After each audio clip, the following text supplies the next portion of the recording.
The next topic that we have to study is about the capital structure, concept and determinants. Capital structure. Capital structure refers to relative proportion of different sources of long-term finance. In order to understand clearly the meaning of capital structure, it is essential to know the meaning of two other related terms like capitalization and financial structure. So, capital structure. What is the meaning of a structure? Or the shape of things, you know. So the capital structure means the shape of the capital, or the how the different capitals, or what are the different capitals that we have included. So that we will be studying. So that is about the capital structure. So in that, when we study about the capital structure, there are two terms we have to study. That is capitalization and financial structure. Before knowing the meaning of these three terms, it would be profitable to have a knowledge of the following. So there are some things given, like a company requires finance in order to run its business properly. It is mostly obtained from the following sources. So there are different sources from where the company is raising its capital. Okay. So the first one is called equity share capital. Second one is preference share capital, borrowed capital, retained profits, and current liability. So these are the five areas where a company can make capital. Okay, so these are the different sources from where we can make the money.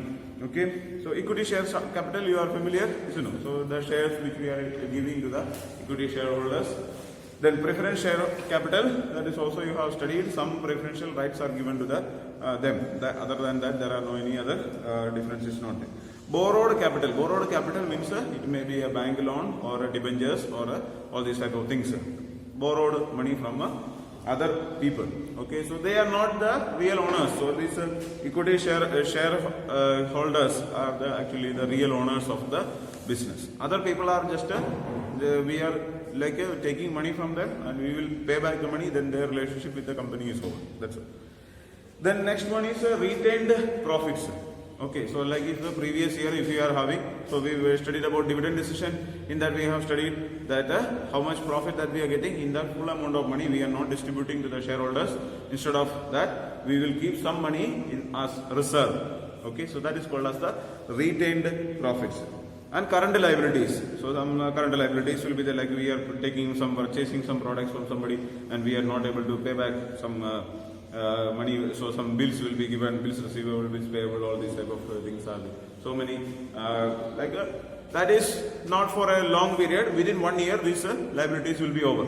The money which we are supposed to pay back within 1 year time, that is called as the current liabilities. Okay. Other things are there that will be remaining in the company for more than 1 year. Okay, so like here an example is given there. A company is having 10 lakh rupees, and in that equity share capital of 4,50,000 is there. Percentage of total capital is 45. Percentage of long time capital sources, that is 50. So and the next one, preference share capital 2,25,000, 22.50 percentage. Borrowed capital 1 lakh. 1,12,500. So it is a 11.25 percentage. Okay, and retained profits 1,12,500. That is also 11.25 percentage. And current liabilities 1 lakh rupees. It is a 10 percentage. This 10 percentage is for total capital. This 10 percentage is there, and for calculating this long term capital, this current liabilities will be removed. So remaining portion we will calculate the total amount. That is why this percentage is shown like that. Okay. So it is the liability side of the company's balance sheet. Its aggregate is 10 lakh. The percentage of different financial sources shown here is different amounts are given. It is called the financial structure. So here it is showing the financial structure. What is the structure? How much amount of equity shares are there? How much amount of preference shares are there? How much borrowed capital is there? How much retained earnings are there? And how much liabilities are there? So these all things are clearly mentioned there. That is the structure of financial structure of the company. Okay. If the current liabilities are subtracted from the total liabilities, then the remainder is 9 lakh will be called a capitalization. So see, like a total 10 lakh rupees capital is there. Okay, in that 1 lakh rupees of current liabilities. Okay, and remaining things if you add together, so 1 lakh rupees if you minus from 10 lakh, you will get a 9 lakh. You know, so that 9 lakh is the capitalization, means the capital of the company. Current 1 lakh is total capital is 10 lakh. In that 1 lakh is the current liability. So that we can avoid. Then the remaining amount is called as the capitalization. Okay. So percentage of different sources of capitalization, here it is given. That percentage is given like 50, 25, 12.5, 12.5. Like that it is the percentage given there. Is it no? Okay. So this is a relative proportion of different sources of capitalization is called a capital structure. Okay, so the different sources are there and how we are collecting the money. So that different sources is called as the capital structure. Following information gathered from the above details, financial structure, it refers to the composition of a liability side of the balance sheet. In other words, it includes both long-term and short-term sources of finance. Financial structure means it will be including all the things like current liabilities also will be added and long-term liabilities and current liabilities both are added in that. So that is called the financial structure. And capitalization means that the current liabilities are removed from the financial structure. Okay, and capital structure is the relative proportion of different sources of long-term capital with regard to relation between capitalization and the capital structure. It can be said that capitalization is the quantitative aspect of long-term funds, whereas capital structure is a qualitative aspect. So capital structure, which means that the current liability is removed from there, everything are included. Do you understand?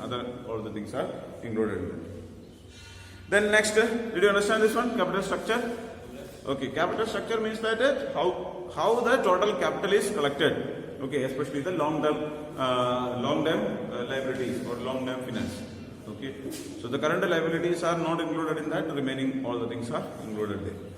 Okay, then debt capital and equity share capital, cost and risk. Now we will study about which. So we have to, as I told you, like when I told you about financial planning. It is said that or when we make like the decisions that we have studied, there are investment decision, financing decision and dividend decision. So one of the important decision is about the financing decision. In the financing decisions, we will be deciding that from where we will be collecting the money or the capital, how we will be raising the capital. Is it no? So this one we have to understand that. See, like if you take debt capital, how much will be the cost and what is the risk factor in that? And if you take equity share capital, what is the risk factor or cost of that? So that we are going to study next. The cost of debt capital is less than the equity capital.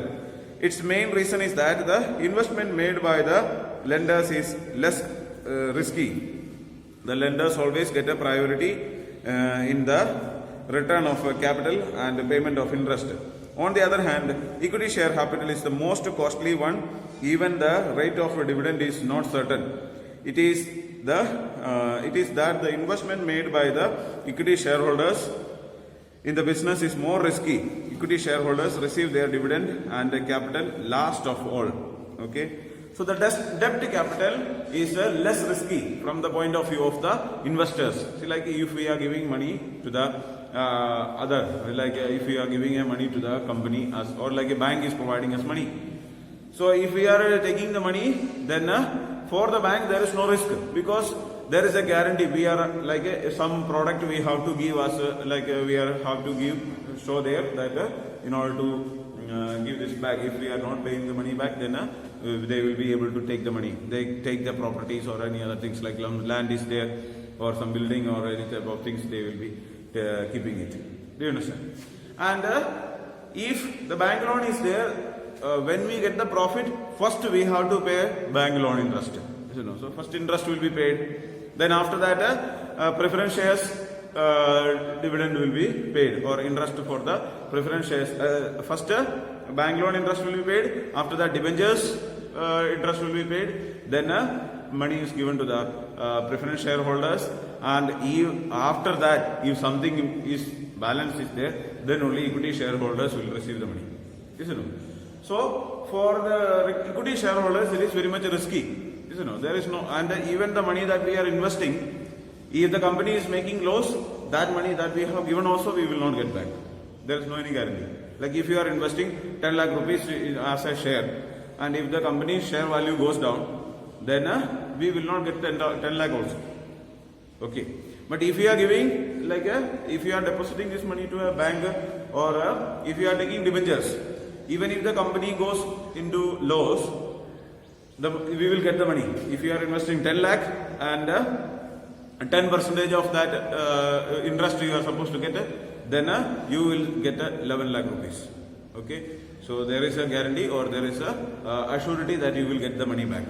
But for equity shareholders, this will not be there. There is no any guarantee that they will get the money back, or whether they will get a dividend or not, that there is no guarantee. So the risk factor is more. Debt capital in business is more risky because the lenders can file a request with the judiciary for the closure of the company in case they do not get their interest and the capital invested. The right is not available to the equity shareholders, since there is no risk to the company from their side. So from a company's point of view, if you are considering, debt capital is highly risky. Okay, why it is? Do you understand? So you have to understand from both the point of view. If we consider from our point of view, then equity share capital is risky, and debt capital is not much risky. But from the company's point of view, debt capital is more risky, and equity share capital is less risky. Do you understand why? Okay, see, like if I am investing money to the company, for me, if I am investing as a equity share, then there is no guarantee that we will get back money. So that is why it is a high risk. But from the company's point of view, they don't have to pay the money to the equity shareholders if there is no sufficient profit. So there is no risk there. But this debt capital is there. See, like if you are taking a bank loan, and if you are unable to pay the interest on time, then the bank may file a case against the company. Okay, see, like some 5 years time is given, and within 5 years you could not pay the money, like you have taken some 10 crore rupees as bank loan, and you are running the company, and the company could not pay any interest, also did not pay, and the capital amount also is not paid. Then what will happen? First the bank will send a notice to the company that this much amount is due, you have to pay some money within this much period. Like that, they will give some notice, and 2-3 times they will send the notice. After that, they will file a case in the company court that this company has taken this much money and they are not giving back. Okay, so then court will give a issue order that the company has to be closed, and all the properties of the company has to be sold, and the money, how much money is supposed to be given to the bank, that will be captured. Okay, so there is a heavy risk for the this company for a debt capital. Do you understand? But for equity share capital, all these things are not possible. Okay, you have invested money to the company, so it is up to your risk, isn't it? So there is no any guarantee, or there is no any possibility that you cannot give any case in the court that I have purchased a share and the company did not pay me any money. Like that, this one will not give. Isn't it? So it is because it is our own company. It is just like our own business. You are starting a business and you made a mistake and you lost money. Whom you will ask? Isn't it? There is no any possibility. You cannot ask to anybody. Such a way it is. Okay, equity share capital is here, so we don't have anybody to ask that we did not get the money. There is no any possibility is not for. That is why, from the point of view of a company, this one is less risky. Do you understand? So if you consider the cost factor, debt capital is less costly, and equity share capital is more costly for the case of a company. And in case of a risk, if you consider, debt capital is having high risk. So we can say that debt capital is low cost and high risk. Okay, and equity capital is high cost and low risk. You understand? Both are separate, both are opposite. Okay, debt capital is high risk and low cost. With low cost we can get it, but high risk is. But equity share capital, for getting the equity share capital, high cost is there, but a very low risk is there. Do you understand? So depending on how much the risk that we are able to take and how much cost we can take up, based on that we will be deciding which type of how much number of equity share will be there and how much number of so there is a table like it is given there, like returns, debt to capital, low returns are there for investors, and for company there is a table given there, so we can understand the different things from there. Then next one, debt to capital and preference share capital, similarity and dissimilarity. What is the similarity between debt to capital and preference share capital?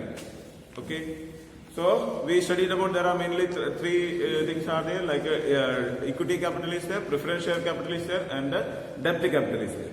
Okay, so now let us study about what is the similarities between debt to capital and preference share capital.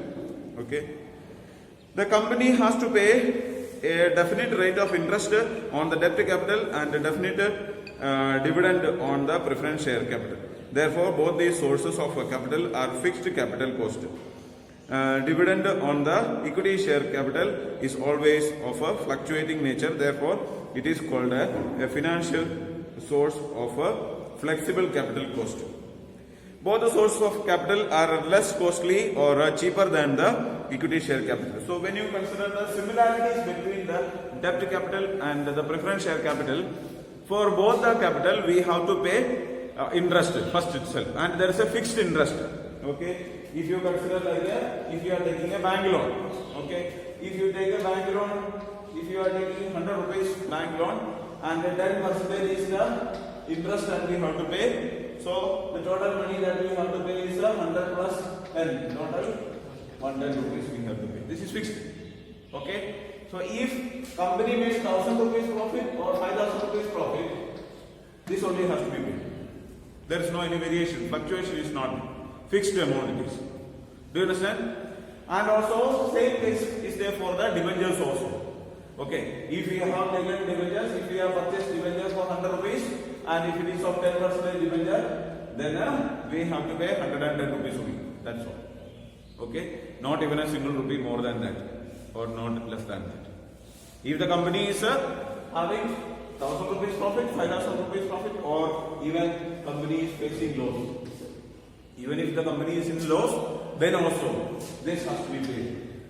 Okay, do you understand? So that is the similarity between the debt capital and preference share capital. And for equity share capital, there is no any guarantee, there is no any fixed rate of return is not there. Okay, so the company will pay the money to the bank loan they will pay, interest will be paid to there, and after that they will pay to debentures, and after that they will pay to preference shareholders, and whatever money is remaining. Okay, so whatever money is remaining, that money will be divided by the number of shares. Okay, like if 1000 rupees is remaining and the total 100 shares are there, then they will divide it into like 10 each they will get. 1000 divided by 100. So we will get that. And if 5000 rupees remaining, then divided by 100, 50 rupees will be. Okay? Do you understand? After this one is, if after paying all these things, if this much money is balanced. Do you understand? See how much amount of profit. There is no any guarantee, there is no any fixed rate of return for equity share capital. But for preference share capital and debt capital, there is a fixed rate of return is there, or fixed rate of interest is there. Okay. Then there are some dissimilarities, difference between these two. A company has to make a payment of interest on debt capital whenever it earns profit or makes losses. However, the dividend on the preference share capital is paid only if the company earns profit. So there is a difference between these two is that if the bank loan is there, okay, so the bank loan interest we have to pay even if the company is in a profit or a loss. That we have to pay. This one we have to pay. Okay, but a preference share capital is there. To preference shareholders, we have to pay the money only when we are in a profit. Okay, when the company is making profit, out of the profit amount, this preference share capital will be paid. If the company is in loss, then no need of paying the preference share capital also. I mean, capital not there, that interest. Do you understand? Interest to the preference share capital is not necessary to be paid when the company is in loss. Okay, but a bank loan, if you have taken, debt capital is there, that we have to pay even if when the company is in a profit or a loss. Then the company gets a tax benefit on payment of interest on the debt capital. The reason is obvious, as the tax is calculated only after the payment of interest. In other words, the payment of interest reduces the tax liability. On the contrary, the tax is calculated before the payment of dividend on the preference share capital is made. Hence, no tax benefit becomes available in this case. This is the reason that the debt capital is cheaper than the preference share capital. Okay. So, if the company has made a profit, the profit money is there. So, we need not to pay tax. Means we have to pay tax. You know, so how much profit we have made, for that we have to pay tax. But that profit will be calculated after paying the interest. Like if you are having a bank loan, like you are having, imagine that your income tax is there. You know. So the income tax will be there. That will be paid when only after the, like if you are see, like that is why which you might have seen that some rich people and all are there. They are purchasing BMW car and this type of cars, but they don't purchase. They have money, but they don't pay full money and pay. You know. What they do is that they will take some money they will pay, and then the remaining money they will take as a loan. You know, they will take loan money, and they will take insurance and so on. So why it is taken? Because like their income is there. So out of the income, this money will be deducted. Okay, the money that we are paying as interest will be deducted, and the for remaining money only we need to pay tax. Okay, if you make 1 lakh rupees profit, 1 lakh rupees income is there for you, and in that, imagine that you are supposed to pay 40,000 rupees as bank loan. If you don't have bank loan, you have to pay interest for 1 lakh rupees, means tax for 1 lakh rupees. Okay, but if you have to pay 40,000 as a bank loan, then that money will be deducted from the total profit that we have received. So only for 60,000 you have to pay tax. Do you understand? So that is the benefit. So that is why we put. And for company also the same situation is there. If the company made 1 lakh rupees of profit, and if that full, if the company has no debt capital, only preference shares are there, and equity share capital is there, then company has to pay tax for full 1 lakh rupees. Do you understand? But if the company has debt capital, then see like 40,000 rupees of debt capital is there, then this 40,000 rupees will be deducted from the total amount of profit. Okay, because that we have to pay to that, like a bank loan may be there, debentures will be there, so that debt capital will be paid. Okay, after paying this amount, how much remaining money is there? For that money only tax will be applicable. Okay, so if the company is like 1 lakh rupees profit is there, if the company has no debt capital, then full tax, full money tax has to be paid. Okay, so if for example 20% of tax is to be paid, then 20,000 rupees will be gone for that. So remaining only 80,000 rupees will be paid. But if this one is there, then how much this 12,000 rupees only will be deducted. Okay, then 48,000 rupees will be there as balance. So means less amount of, if there is total, then 20,000 has to be paid, otherwise only 12,000 has to be paid. Do you understand? So for the remaining money, there is no need of paying tax. So that is why the companies are interested in taking even though there is a high risk, they are interested to take a debt capital also. They will be adding the debt capital also. So in order to avoid the amount of taxes that they are supposed to pay. Okay. So there will be a balance capital. So for conclusion, we can say both are fixed cost capital, but because of the compulsion of payment of interest, dividend, they are different in nature. So as this one, so slight difference, like debt capital and the preference share capital is having only very slight difference. Then next one, this is an important thing that we have to study. You might have already heard about this one, financial leverage. Have you heard of this? Financial leverage and financial risk. Financial leverage, the inclusion of the fixed capital along with the equity share capital in the capital structure is called financial leverage. With the increase of financial leverage, the ratio of cheap capital in the total capital of the company increases. Consequently, the total capital cost decreases and the company is in a profitable situation. So, financial leverage refers to the presence of a fixed financial charges in the income stream of a business. So, see, financial leverage means that adding of the debt capital. Okay, see, like if a company is having 1 lakh rupees profit or 1 lakh amount of profit is there.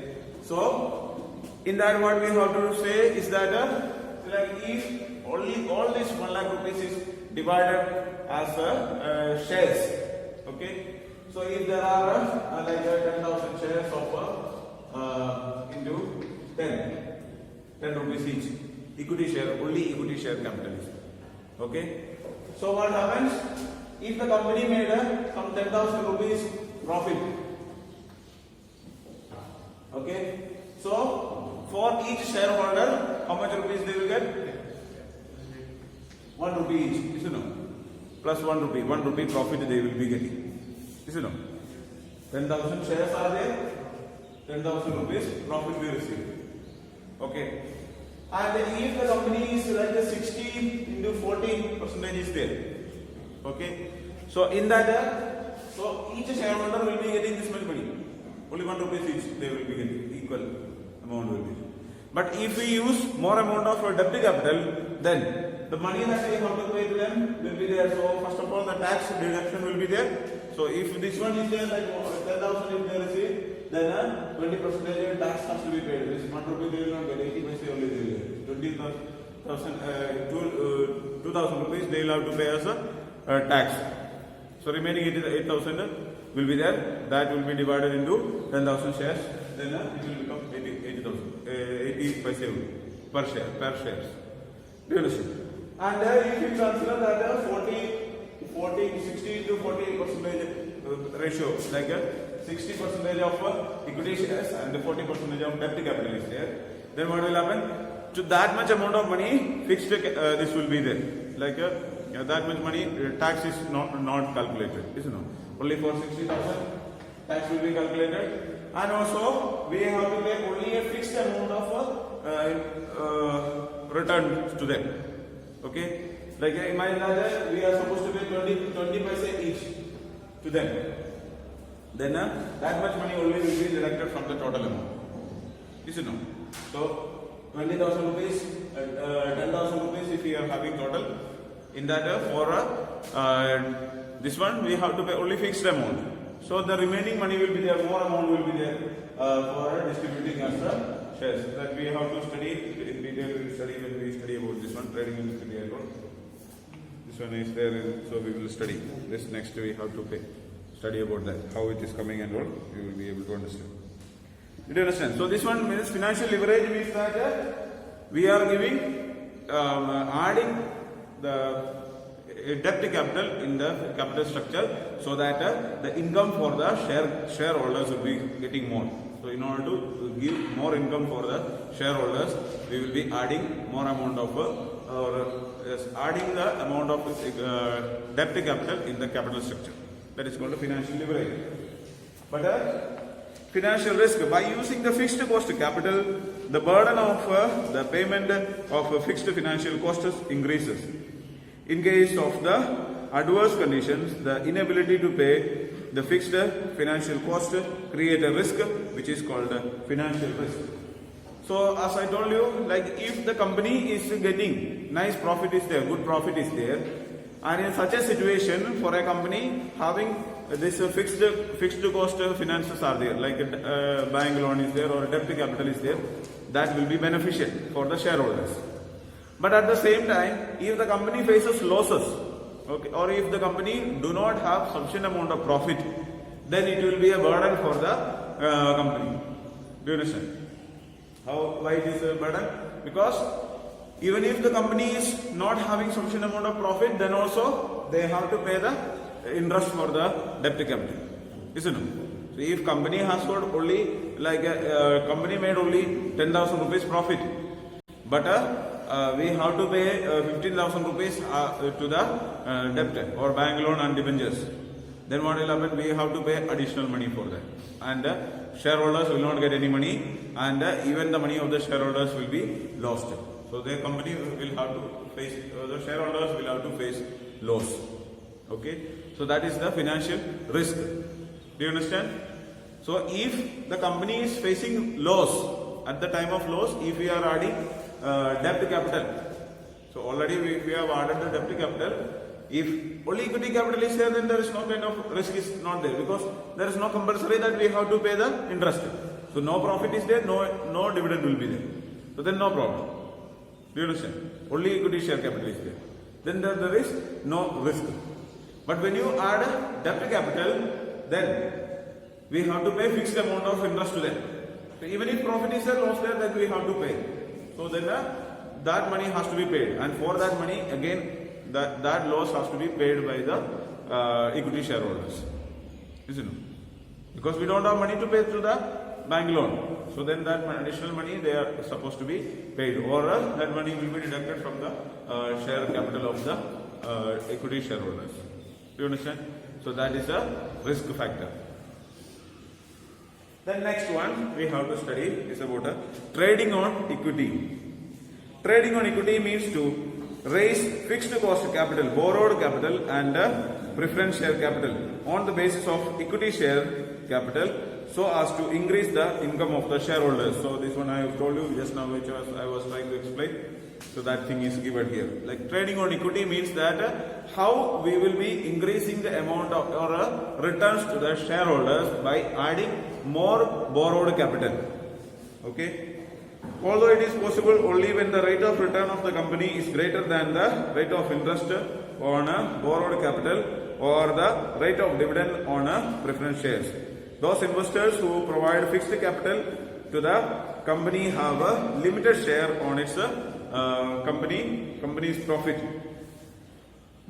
Hence, they want their investment to remain safe by owner's capital. In other words, lenders will be willing to give loan to the company only when the base of the company is strong, meaning thereby when the company has a sufficient equity share capital, lenders desire it to be so, because in case of the company suffers heavy loss or goes bankrupt, then equity shareholders alone will suffer. Because of the priority payment to the lenders, their loan will remain safe. Now the question arises, how the income of the equity shareholders can increase when the company raises fixed cost capital or borrowed capital. Following EBIT EPS analysis answer this question. So there is a EBIT EPS analysis. Okay. So what is the EBIT EPS analysis given on the right side of that? With the help of the analysis, it can be found out as to what will be the effect of a various combination of long-term financial sources of the EPS. EPS means what? Earnings per share at a certain EBIT level. Okay. So here there is a example given there, like a equity share capital is a face value per share is 10. So total 10 lakh rupees of equity. There are two companies, so X and Y company, two companies are there, and one company. So you can say there are like first company is using only equity share capital. So equity share capital.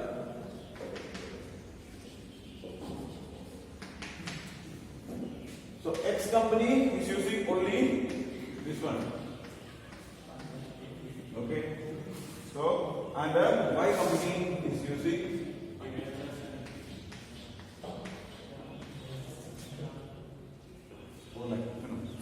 yes. So and 10% debentures also.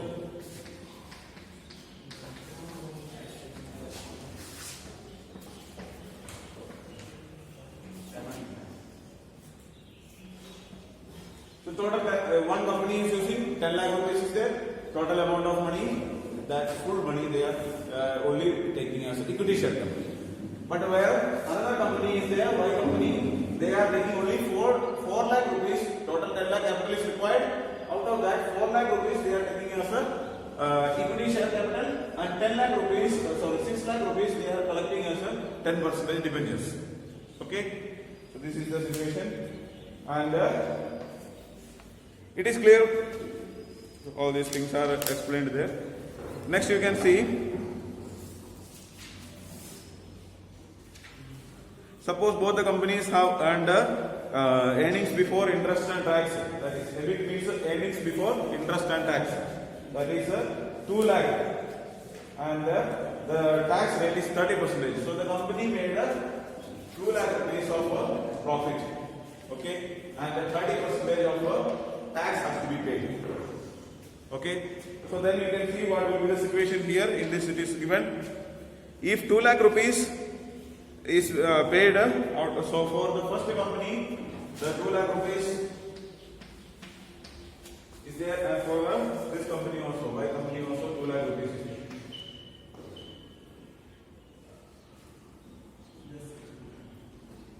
Okay, both companies are getting 2 lakh rupees each. And interest.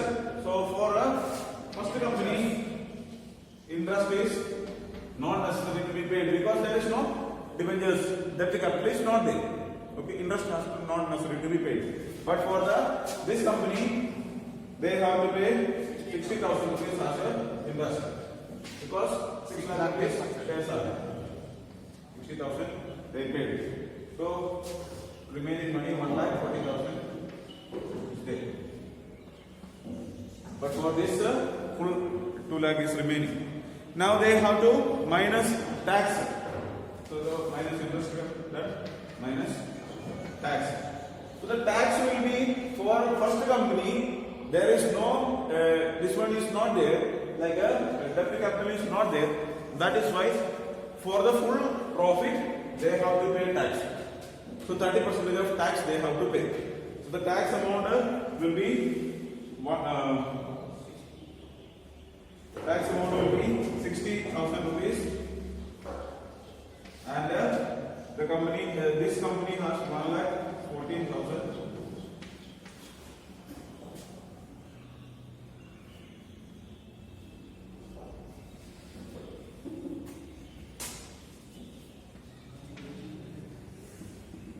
₹1,40,000 remaining. Okay, after paying the tax. But for this company, this much tax, they need not to pay only for this much money they have to pay the tax. Okay, 1,40,000 balance is there because interest already they have paid.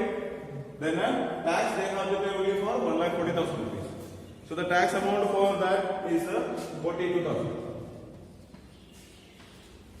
Then balance money is only 98,000. Okay, here 1,40,000 is there, and here 98,000 is there. Now number of shares are here you can say like the number of shares we have studied. So here this one 10 lakh rupees is there, and 10 rupees shares are there. So total is, so when you divide this one with the number of shares, we will get a 1.4 per unit per share. They are getting 1.4 rupees, means interest per share is 1.4. But when you calculate this one, here only 40,000 shares are there. You see no? Because equity share capital is only 4 lakh rupees, 40,000 shares only are there. So this money is there, divided by 40,000, then we get 2.45. So earnings per share is more in this. Did you understand this? Yes. So, because why it is more? Because here there is no debt capital, and that is why for full money they have to pay tax. So 60,000 rupees they have to pay the tax, and remaining money is there. Okay, and for that money they have to that money is distributed among the shareholders. Then 1 rupees 40 paise they are getting earnings per share. But here 60,000 rupees they are paid as the, so here total 6 lakh rupees is there, and only 4 lakh rupees. So number of, first of all, number of shareholders in this one is very low. Is it no? Here only 40,000 shareholders, 40,000 shareholders. Here 1 lakh shareholders. So when large number is there, then the amount of profit has to be distributed among them. So then more money has to be spent.